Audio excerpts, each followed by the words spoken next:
Good afternoon, everyone. Welcome to Momentum 2020, our inaugural event. Thank you, everybody, for joining today. We have a great panel and great discussion today. But first, I want to talk about a couple housekeeping items. First, thank you very, very much to our sponsors. Couldn't have done it without you guys, so thank you very much. Get a chance, please visit them at our website and check out all the sponsors for our event today. Second, this is recording, so we will record it, and we'll also pass the deck if there's a deck associated to it. So look forward to that. Second, if you have any technical difficulties, there is a chat button on your Zoom. Just hit the chat button, and me as the host will help you out.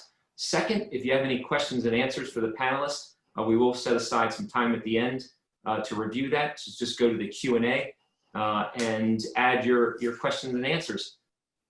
So hey, this is an awesome panel today. Today you're going to hear ideas, insights, and experience on how to inject remote coaching into your sales culture. Please welcome your host, Matt Millen. He brings 20 years of executive sales leadership. You can also check his calendars and find him on regular podcasts. Today, he is currently the Chief Growth Officer of Sapper Consulting. Please welcome Matt Millen. Thank you, Scott, and everybody, welcome to How to Inject Remote Coaching into Your Sales Culture. As Scott said, I'm the Chief Growth Officer at Sapper Consulting. I'll be your moderator today as we discuss coaching remotely for peak performance. You know, for the last 30 years, I've either been selling or leading high-performing sales teams, and I am personally passionate around this topic as coaching drives excellence and growth within an organization. It also attracts, retains, and develops your top talent. Joining me on the panel today, Kim Gordon, Senior Manager of Sales Operations at Avalara, Kim Sarge Harrington, Vice President of Sales at Zinix, and my new friend, Kristen Twining, VP of Inside Sales. Now, I'm gonna have the panel introduce themselves because they'll do a way better job than I did, and then we'll bring it back and we'll start our conversation. And as Kim Gordon starts off, check out all the really cool marble paraphernalia she has behind her desk. Kim, over to you. All right, thanks, Matt. Hi, I'm Kim Gordon. Like Matt said, I'm a Senior Manager of Sales Operations at Avalara. I actually started at Avalara as an SDR or an inside sales rep. I was the one on the phones, making the calls, trying to get those ops for sales executives. And I quickly moved up into leadership and into management, and I found my way into operations. And I love it. I think that sales operations is like the backbone of sales. It really, if you don't have that good team there, then you can't help the sales team. I find this topic so, I guess, just mesmerizing in a way, because with the changing times and where we are right now, if you don't have good coaching techniques, and then your team is going to fail. And right now, you have to figure out how to do it remotely. And for me on the operations side, I have to figure out how to make the data show that, hey, we're increasing in productivity and the coaching is still happening, and the everything is moving in the right direction, the way that we want it to, especially with where we are right now. That's great. Sarge? Well, thank you, Matt, and thank you, Kim and Kristen. Hello. So my career started a long time ago, and I really only had two jobs in my life. I was in the United States Marine Corps, and I was a California Highway Patrol officer for 16 years. So the first 22 years of my professional life, I had two jobs, and I retired from the Highway Patrol. And with those skills that were portable, there was only one career to go into, and that was sales. Think about that. So I've been in sales for 20 plus years, traveled around the world, elevating revenue, decreasing costs, work for a fantastic organization right now, Zinix, the Mortgage Academy. And the thing about the current company and previous companies that we actually sell sales performance training. So you really have to be in tune with sales in order to do that effectively. And I'm really looking forward to this discussion this afternoon it's kind of near and dear to my heart because I believe that you can work at an address, you can live at an address, but that doesn't make you part of the community. In order to be part of the community, you have to be out there, you have to volunteer, you have to be embedded in there, you have to do your job effectively. And all that means is that you have the servant's heart, that you're caring about someone else, you're being other-centered, and the byproduct of that will be success for everybody. So that's my point of view, and I look forward to the discussion. Thanks, Sarge. Over to you, Kristen. Well, hi, everyone. I'm so honored to be here with all of you today. And so just a bit of an introduction about myself. I am not a 20-year, but I am a 14-year veteran in the industry. I've held various sales roles, including individual contributor roles and leadership roles throughout my tenure. Most recently, I was at a very large technology company leading about a 300-person inside sales organization that ranged all the way from demand generation to account management to specialists. And I honestly cannot think of anything more important than the topic around coaching and developing.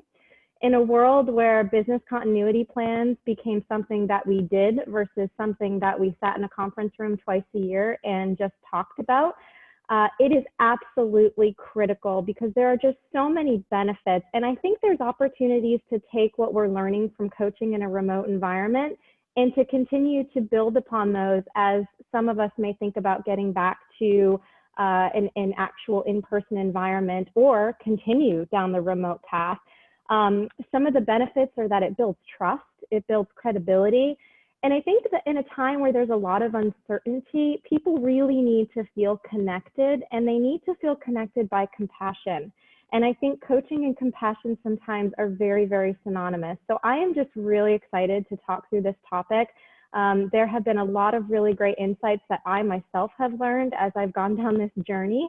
And so I hope that, we're going to be able to share some great best practices. And I'm looking forward to learning from my expert panelist team members here as well. So thank you so much. That's great. Everyone can see we're in great hands with this panel, and none of them have the amnesia. They're very much in touch with the front line, and I can't wait to hear all the insights. You know, I believe that we are all three things. We're leaders, we're managers, and we're coaches. And what we're doing at any point in time is very contextual. We have to lead our teams to make sure we're pointing in the right direction. We have to manage our teams to make sure the work's getting done. And we have to coach our teams to make sure the work's getting done with excellence. And if you think about the COVID-19 experience, how quickly leaders got their teams repositioned and ready, if not days, some within weeks, and then making sure that now the work could get done in this remote environment. So we had no choice. We had to push our people out into their homes to keep them safe. We had to make sure that we had the business kept running. But then comes the coaching, not as easy, not as natural. So let's jump into the elephant in the room, which is we've lost proximity. We've lost that dense learning environment. And Kristen, is someone managing hundreds of people that have now just been pushed out, talk to us about business continuity, talk about the process and how you brought coaching into the environment. Yeah, well, first of all, coaching was always a part of our environment, whether it was myself or my leadership team. It was always something that was very important, but I think we had to take it to the next level as we entered into this pandemic and this new normal. A couple of things that really resonated with us was consistency. There are times when you're running from meeting to meeting and sometimes your one-to-one coaching session gets pushed. We really, really tried to make sure that wasn't the case. And also making sure that the individual understood what to expect in those discussions, right? Don't take your coaching sessions as forecast and pipeline conversations. Leave those for another day. This, if any time more than ever, you need to be 100% focused on the individual in front of you and their development because they're uncertain, right? Not only do they not know what you're thinking of them because you're not in front of them every day, they still have career aspirations. And it's your responsibility to help them through that and to let them know that just because this world is a little different doesn't mean that everything stops and doesn't mean that your career stops. And so I think that constant reinforcement of letting them know that you're there for them, you're showing them compassion, and the coaching just continues to develop them as leaders. I think the other really big thing too is you have to be really humble. One of the things that I found was drawing from my own experiences, and that creates a lot of insight, but most importantly, becomes credible and relevant. Most of my career was a remote employee. Up until the time that I started leading an inside sales organization, I worked from home. So anything I ever knew from a coaching perspective, whether it was for myself or for me giving to others, was always based remote.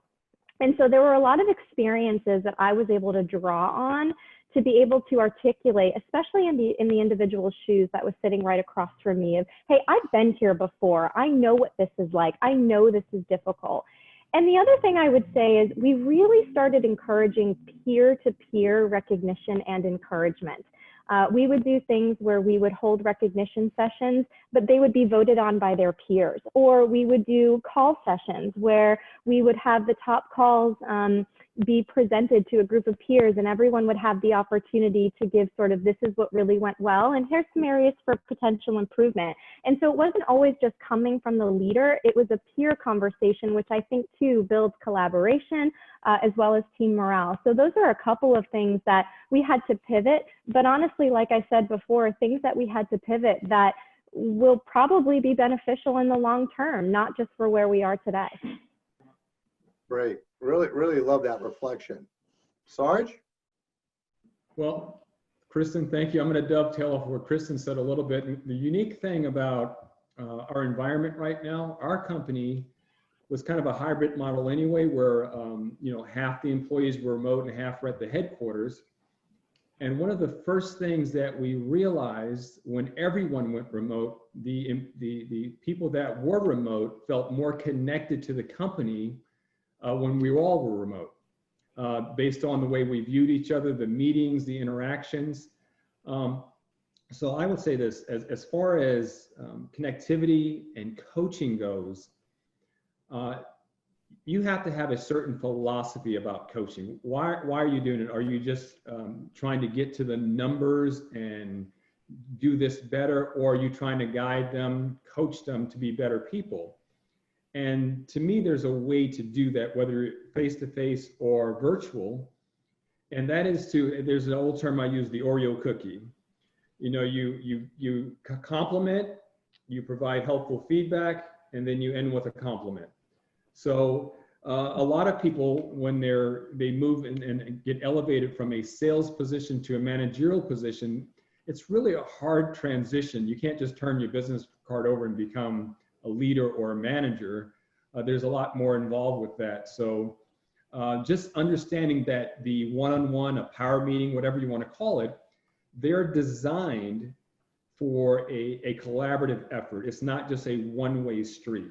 So if your business model is set up that way, if your leadership down is designed that way, because if you have happy employees first, you're going to have happy customers. And obviously you have to have a product and a company that provides a service that's needed and that is valued in the industry. So we have all those things. And everyone's different, by the way. Years ago I worked remotely, and it was very difficult for me at that time, and it was because I was a lot younger. And so I used that experience to bring that into my coaching sessions, as far as having laser focus, understanding time management, understanding the distractions that someone has at home that they wouldn't have at the office, whether it's someone living in the household with you, whether it's animals, whether it's the buzzer going off on the dryer. So there's a lot of things involved at home that can be distractions that you need to address that you would not have normally addressed before. So what I find is that if the coaching sessions are inclusive, if you start off with something positive, provide the helpful feedback where needed, obviously get their input on how they're doing initially. And the reason why I do that is because they may bring up something I wanted to address anyway. So absent of me asking for that feedback initially, if they bring it up, then that means that you can't argue with your own assessment. So in other words, they've come up with an issue that they need to address. I agree with it. We put a plan together and move forward with it. And that's the beauty of a culture that's rich with camaraderie. Competitiveness, yes. Animosity, no. And all that starts from the top. And that's my point. It's been like that for many years. I believe in a collaborative effort. We all have our position in a company, but we all have the end goal in mind. As we used to say in the Marine Corps, we're focused on the mission. It's not about the individual, but it's about the mission as a whole. So that's my point of view about that. Thanks, Sarge. Kim Gordon, Avalar is a great organization. Like what stayed the same and what's different now? You know, we've heard from Kristen and Sarge, you know, as remote employees, some of this has already been going on, but like what stayed the same and what had to change to support your teams? Yeah, definitely. And Kristen and Kim, I agree with, you know, with what you said, and Kristen, with what you said about staying humble. I think that is something that we've really, that the managers have focused on, that they really having conversations around about the person too. And the coaching seems to have grown to more than just, you know, how many calls are you making? What is your numbers? But how are you doing? There's been more around the person in coaching, and I think that proximity, you know, being further away has brought in a need for that, because like Sarge said, around the dryer buzzing, a kid running in front of your screen, you know, a cat walking across your computer, that happens, and that's okay. And just knowing that it's okay. And so that is definitely something that's changed. I would say that what stayed the same is that, you know, we have numbers to hit, and so being remote shouldn't deter from those numbers. It might change how we get there or what we look at to get there, but it shouldn't. You know, the data is there, the numbers are there, and we need to accomplish those in different ways. But coaching and remote coaching has really helped all of the teams figure out how to get there in different ways, and how to make sure that even though not everybody's in the office, that it's okay. And before, for Avalara, we had people remote, people in office, and then people in different offices across, you know, from coast to coast. So everybody going remote, I would agree that people really felt more connected to everybody else because everybody was in the same situation. And when you have East Coast versus West Coast, sometimes the people on one coast feel like, oh, the other coast gets more attention because the director is there. And that has actually gone down quite a bit because everybody is working from home, everybody is in the same boat, and they do feel more connected. But you know, just kind of circling back, that making sure that you're talking to the person as well during coaching has really been a big shift for Avalara. And I think that, and I know this has been said in a lot of other articles and such, but leading with empathy, like understanding that, you know what, somebody might need to take an hour off in the middle of the day because they need their kid to be on Zoom, right? That's okay. And just really understanding that. So that's a big thing that's changed. Yeah, you make such a good point. You know, I think in organizations, I've been a remote employee for years, and you know, dialing into a meeting used to be chaos because people didn't understand, right? And the amount of just noise and chatter and little talk going on. And I think the first thing that happened was this overall awareness. And you know, we always talk that we have better meetings now with everyone remote than we ever did before because of a certain etiquette. I think the coaching too, you become very focused. I think there's less distraction. So this has been great. We're going to switch topics. You know, for everyone following along at home, I am following the chat box. So if there's messages or things that you want included, I will do my best before the Q&A. But let's move on. And, you know, as coaches, there's multiple fields of play that we're responsible for. And the obvious one is like the game field. And so many coaches show up for game time, and, you know, it's that 9 to 5 and, you know, how the reps are doing on their calls. But I like to think that how you play is how you practice. And think about practicing and like coaching on the practice field, because you want, you know, perfect practice makes perfect and permanent. But there's also a third field of play, which is the locker room, like where we get our heads straight before we even hit the practice field, and where morale, attitude, culture are all shaped, managed, cultivated, nurtured. And I always think, like, how you behave in the locker room is how you hit the practice field, and how you hit the practice field is how you play. And there could be some increased difficulty as we think about this virtual locker room now. So Sarge, let's talk about morale, like culturally and from coaching, like how do we manage and coach morale in this new day? Well, that's a great question. So I always go back to my Marine Corps days, because there was a lot of, every Marine was a leader. Every single Marine was a leader, whether you're a buck private or a 4-star general.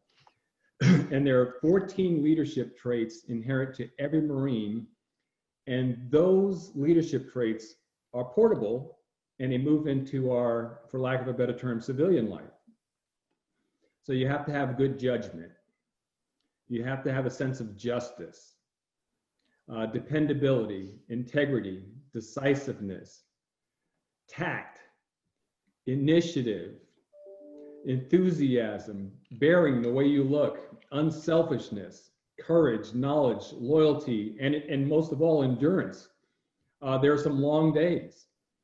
As long as everybody is singing from the same sheet of music, as long as they know exactly what expectations are, and people respect what you inspect. So if you have an environment where people are self-motivated, and by the way, most people in sales are self-motivated, especially depending on how they're compensated, of course, but they're self-motivated. So your job is to really focus on removing any barriers to success. If they know that that's your role is to help them reach their full potential, whether it's in their personal life, whether it's their professional life. Once all that stuff's established, the other stuff really is easy. You're addressing things as they come along.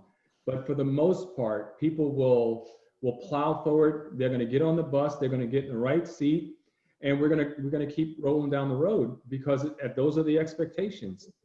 Coaching, to me, is keeping people motivated, keeping people focused, getting people to understand that there is a lot more left in the gas tank with them, and they should not be satisfied with being mediocre.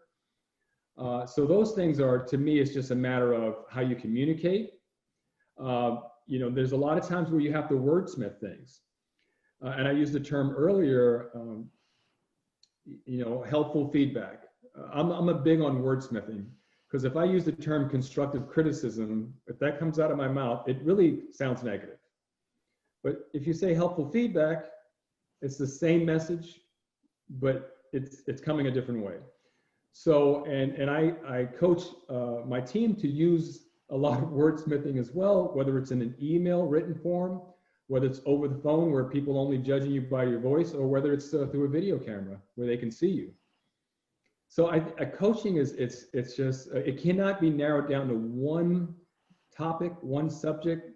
I think it's the whole package, everything that's involved. And once again, it's just a matter of having that focus and having people understand where you're coming from. Great.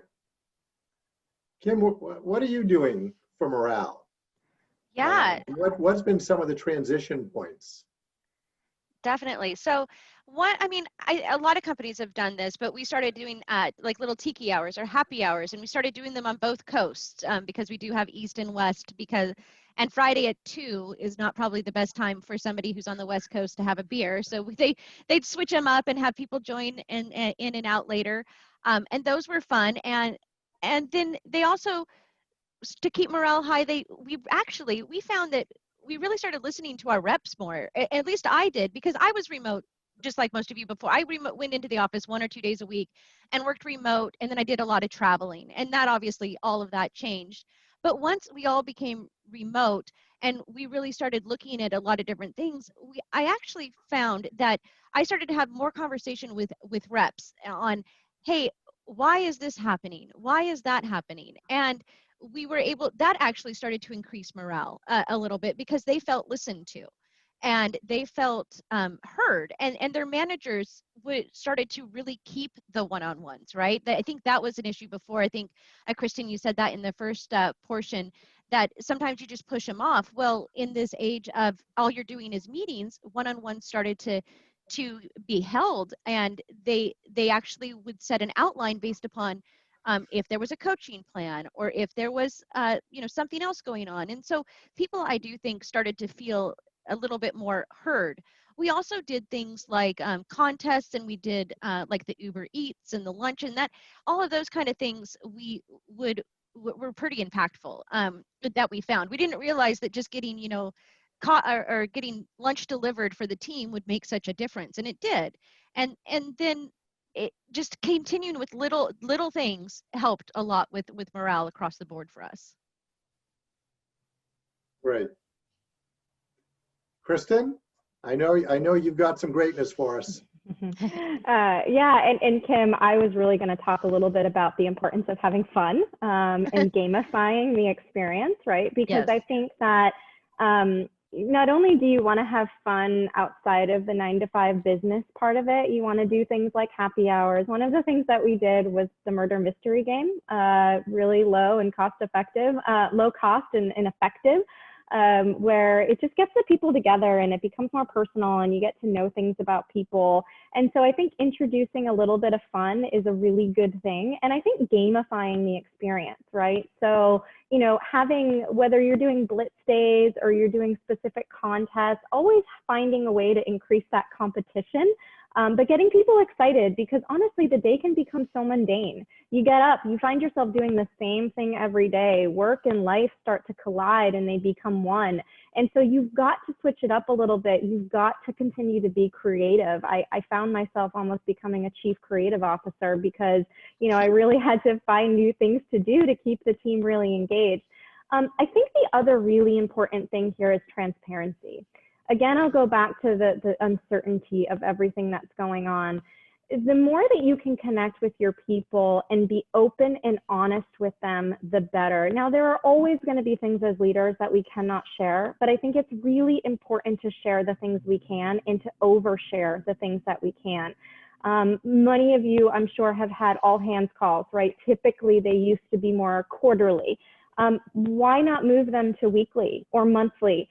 Find a way to be really connected with your team, to give them all the up-to-date information. And sometimes the information may not have changed, but it's okay to say, hey, not much has changed since last time we talked, but I just wanted to give you the latest and make sure that we were connected, because I think transparency is extremely, extremely important in a world of uncertainty. The more information and the more people feel in the know, the more productive you're going to see them be, because the more uncertain they are, they're going to start to spiral. And when they're home by themselves and they're watching the news or whatever you're doing, your mind just starts to go. So I think really being open and honest and oversharing and over communicating what you can and being honest about what you can't, I think is really, really important and something that really helped us continue to build that morale. I'd love to add to that. Sorry to interrupt. I just would like to add that, about building up the morale and we've really found that having those one-on-ones more has just built it up and made people to where they actually want to interact. I was talking to a rep just the other day, and you talked about, separating your life from work, that she was like, she's a writer. And I said, hey, did you get your book out? And she goes, no. She goes, I found that if I open up my Mac where I work, I won't work. I won't write. I just go search on social media. And she thinks it's because she's trying to do her creative outlet in her workspace. And so she's going to change up her living room area and dining room area so it's separated. And I think just recognizing some of those and then helping the reps to understand that, hey, work life needs to be separate. Yeah, you don't need to work till 8 o'clock just because your computer's there. You don't need to, you need to separate it out. And I think that's something that with coaching sessions that managers are really starting to bring out as well. That's great. I think there's a couple of things that help maintain, manage, increase morale during these times more than ever. The first is empathy. I think Kristen touched on this earlier, and I joked about amnesia, but many sales leaders get amnesia. Like they forget what it was like to carry the bag. Some never carried the bag.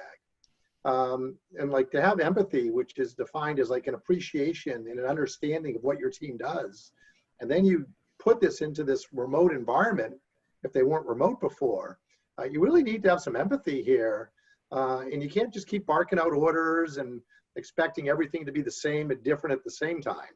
And I think great leaders right now are really flexing that empathy muscle and that caring muscle, and really understand, like, you know, we've got kids running around and, you know, just a lot of conflicts. I've had crazy stuff happen on Zoom calls myself, and some I can talk about and some I can't. But that being said, like, you know, it's like life's happening around us. The second is fun. We've heard fun a couple times, and I think that's a really important theme.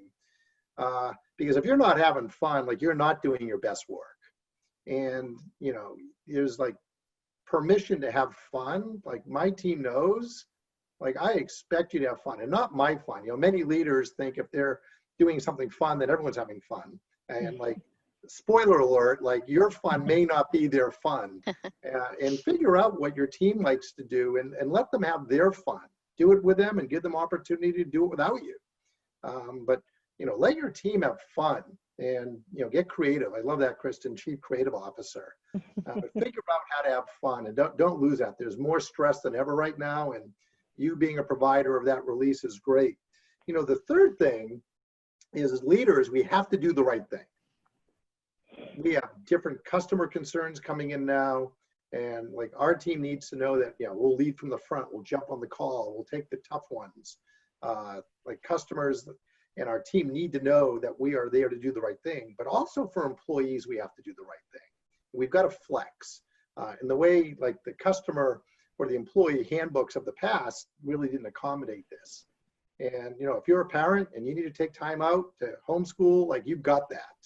Like, you've got whatever you need, you know, for family first, for those cultures that really respect that. And I think as we think through being empathetic, figuring out what fun looks like today, and being able to be counted on to do the right thing matters. And for me, those are like the pillars of creating strong morale in an organization. Any other thoughts on morale before we move on? Well, we just to add to that. So we obviously, you have your scheduled meetings, and we basically all hands call where the whole company is on them. We started something new that seems to be getting some traction, and it's called Know Your Sherpa.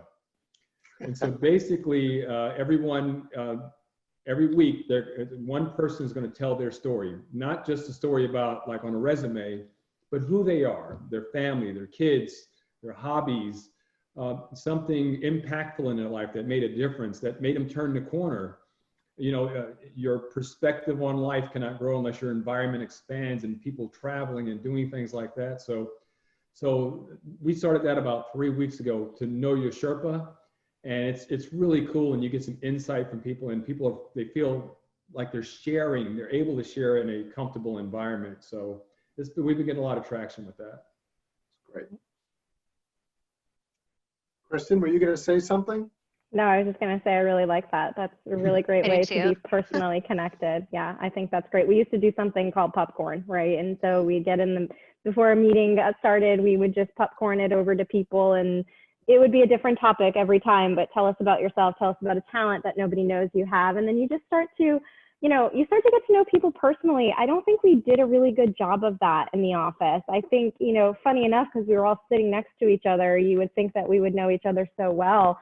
But I think we started to do a much better job of it remotely. And it's something that, again, we should continue, because understanding your team and getting to know them a little bit personally, I think is really, really important. So I think that's great, Kim.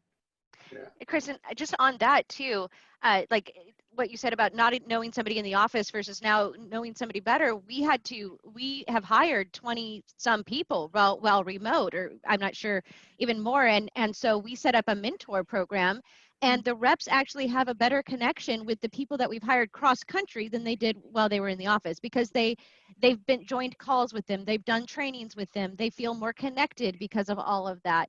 And we tried a mentor program in the office, and it didn't work like the way that we wanted to. But with this remote, it does. Like they have their own Slack channels, and they set up like their own little one-on-ones and reviews. And it's really been interesting to see that connection that's been able to be made because of the fact that we're all remote. Right. We've had a number of people join since we've started, so welcome. If there's thoughts or questions you'd like to share, I am monitoring the chat box. Let's jump into the next section. Let's talk about data. You know, we have moved into a data-driven sales culture, sales environment where habits and bias are being replaced with insights and data. You know, we're all listening to the data. So Kim, let's start with you from a sales ops perspective. What's the same? What's changed? Like, how are leaders looking and using data today to, you know, help us be even more effective in remote coaching? Yeah. So I am extremely data driven, and that's why I moved into like a system liaison, then into operational. Even though I love sales and I was extremely good at it, I love data and I love reports. I love dashboards. I like the whole prove it to me motto, right? And I would say right now, with being remote, data has become even more important. And is what we're doing working? And is it working the right way? I create dashboards and reports for all the sales development leadership to review for like calls and emails and we use a different kind of sales enablement tool. So do they have things, are they falling behind? Are they caught up on their tasks? And then what the managers can do is relate that to the coaching sessions. And we have a team lead that can also review that to connect. And one of the big things that I have found with this shift in moving to a remote work environment is that even though we do produce more, potentially we're not making as many opportunities or connections because reps are able to make more calls, send more emails, and all of that, but they're not able to, convert at that rate. And why is that? So really getting into the data is something that with this shift that I've really been trying to do, and to see what is the same and what's different between the before and the after here, before COVID and then now. And we actually started reporting more on different like call metrics and talk time, looking to see how long are they actually on the phone. Are they just, mass dialing, or are they staying on the phone? And emails, are they customizing emails? Are they just mass sending emails? Looking at that information. And then especially with talk time, one thing that we've started to do is relate that to coaching sessions to say, okay, so if the call is so long, what is the outcome better than if it's, is a 10-minute call better than a 5-minute call for a sales development rep? And what does that mean for, for their production? And then another piece with the data that we're able to do is say, okay, this rep is performing better than this one because of A, B, and C using a coaching technology. And then they can pair those people up, and they've started to, remotely, but then to try to get some insights. And I think it was said earlier, like that peer-to-peer coaching has become really impactful, really, really needed. And so we've been using the data to try to make changes within our coaching strategy and our just our day-to-day practices. One piece recently, and I think I said this, but I've been meeting with reps on data because we're like, why do reps have so many records that are overdue? Why are there so many things that they haven't, made a call on or whatnot? And we found that, well, the way that we structured the sequence was incorrect. We made it too long, and we put too many calls too close together. So and these were high performing reps. They were at the top of the board, but they had overdues. So we shifted the way that our sequences were and had gotten better results just by looking at the data, talking to the rep, and then making a change. And I think that COVID has really done that for us, is that we're actually now not just like, make more calls, right? More calls mean more ops, make more calls. It really is, let's look at the data, get an understanding of what it is, why is it that way, and then talking to the rep. Is there anything that we can do to shift? And the other piece that we've recently done is our data accurate? Like, I'm reporting on this, is it the right thing to report on? We've made some shifts there to say, no, actually we should be looking at it this way, not that way, because that way doesn't give us the full picture. So those are some of the things that have changed. Now, what stayed the same is that you have to have data. You have to know like what your calls are, what your emails are, how many opportunities you have, like all of those different pieces stay the same. But I think that with moving to a remote environment, what's shifted is that we're starting to look at data in different ways. And we're starting to make changes with reps' advice, with managers' advice, where before sales operations was like, no, the data says this, that's what it is, end of story. So that's really what I think shifted. That's great. Kristen? What Kim said. No, really, I mean, some really good insights there, Kim. I resonate with everything that you're saying. A couple of other things to add, though, is I think one of the things that data has done specifically in this world is it helps us to better understand our customer, which ultimately helps us to be more effective in how we coach our teams. Because what may have worked months ago before COVID might not be what works now. And I think this whole pandemic has been somewhat in phases, right? We got out of the gate, we kind of had to figure out how to do this. Then we sort of got into this, okay, we've got this momentum going, and now this could be really for the long haul. And I think customers have pivoted as well, right? There was a lot of uncertainty for them. They weren't really sure about what everything looked like, so decisions may have been a little bit longer than normal. And so by really understanding the data, whether looking at things like lead dispositions or connect to dial and then conversion to opportunity, that was really important for us because it was understanding and being able to predict as best as possible the customer behavior.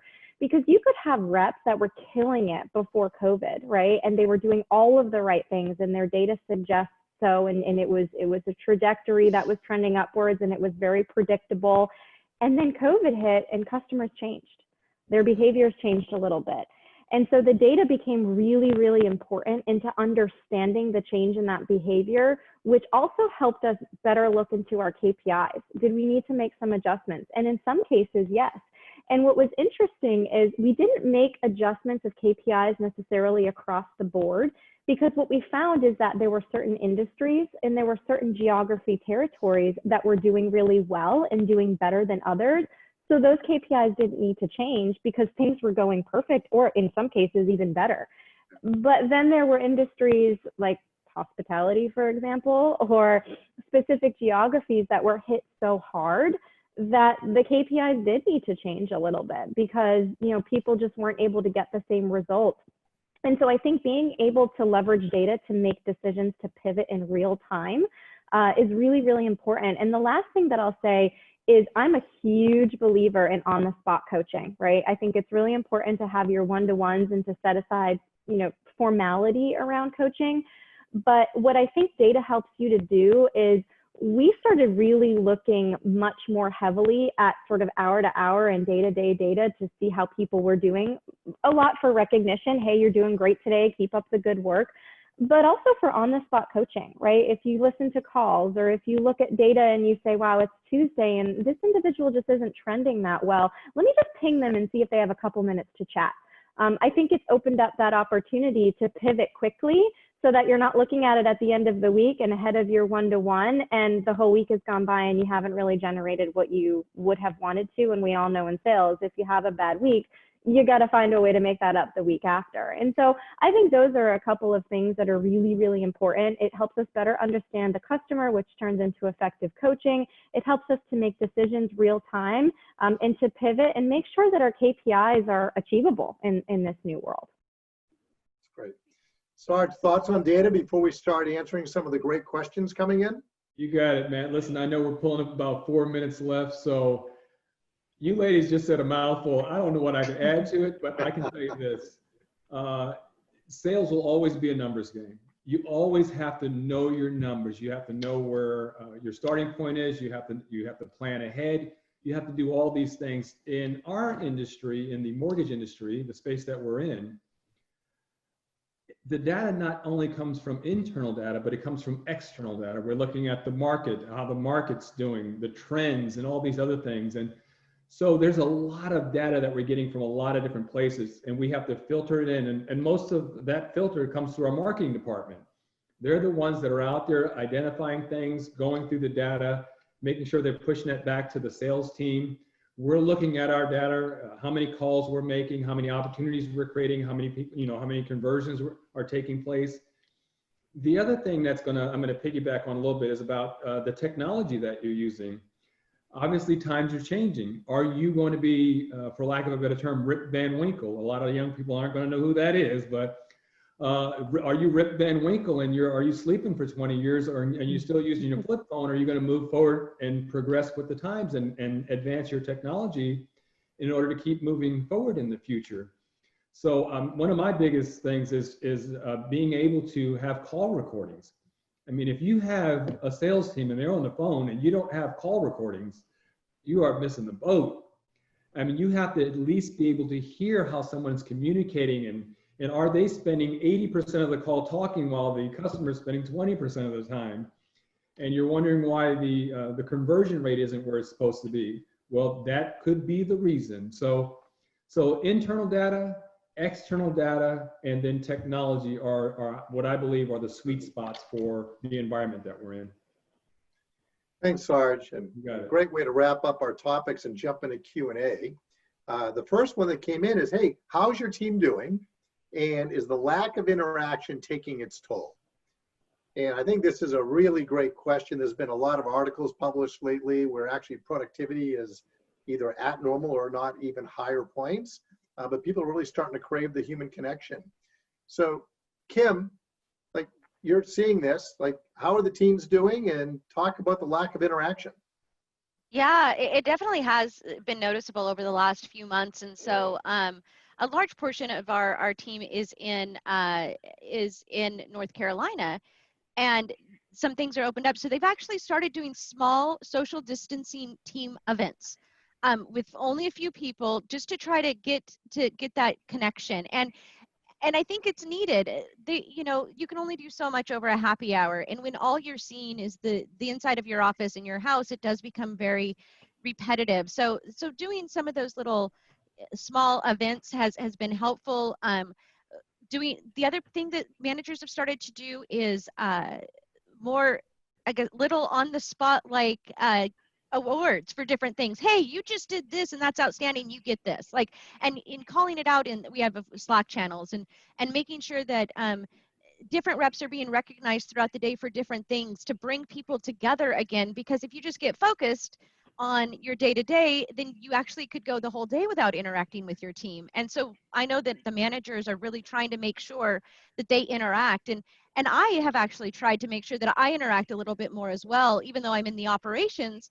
If I can tell a person happy birthday, or if I can tell them, hey, good job, and if I can try to just put that in there, that seems to help just a little bit. And I get people, and then I've actually recently, I've had some reps that are like, hey, Kim, can I set up a one-on-one with you? I want to move into operations, or I'd love to give your advice. And that, for me, that's been wonderful, because I'm like, well, sure. And I don't think that would have happened if I wouldn't have started putting myself out there too, just to interact with the different teams in different ways as well. And so I think there's still more that we can do, and that the managers are trying to do, but it definitely, doing those little things has started to help with the morale. Yeah, I also think, like, environmentally, you've got some very interesting situations from a connection. You've got some folks that have, like, living in a single room apartment or a studio where it's not really optimized to work out and of their home. Right. And like they may live alone, like they don't have roommates or they don't have a family, and their need for connection is very different than someone in a family with more space. So I think, there's just so much context into this. Kristen, what were you seeing? We had a large team that had tremendous proximity, moving out.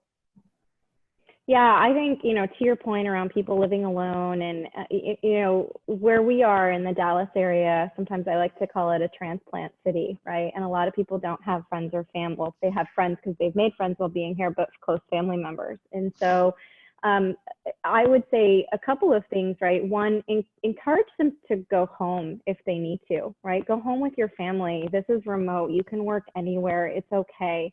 Also encourage balance, but don't just encourage it, actually do it yourself. And that's hard. That's a challenge for us leaders. But I think, you've really got to state it very clearly to your team that you need to find a balance, because again, your worlds are colliding. And so it's okay if, today you need to start work at 9 a.m. instead of 8 because you have something you need to do with your family or whatever it may be. Or it's okay if you need to take the afternoon off because you just need to breathe. I think you've got to be very, very flexible because there are going to be things that are going to arise that did not arise before in the office. And so you as a leader have to be amenable to that.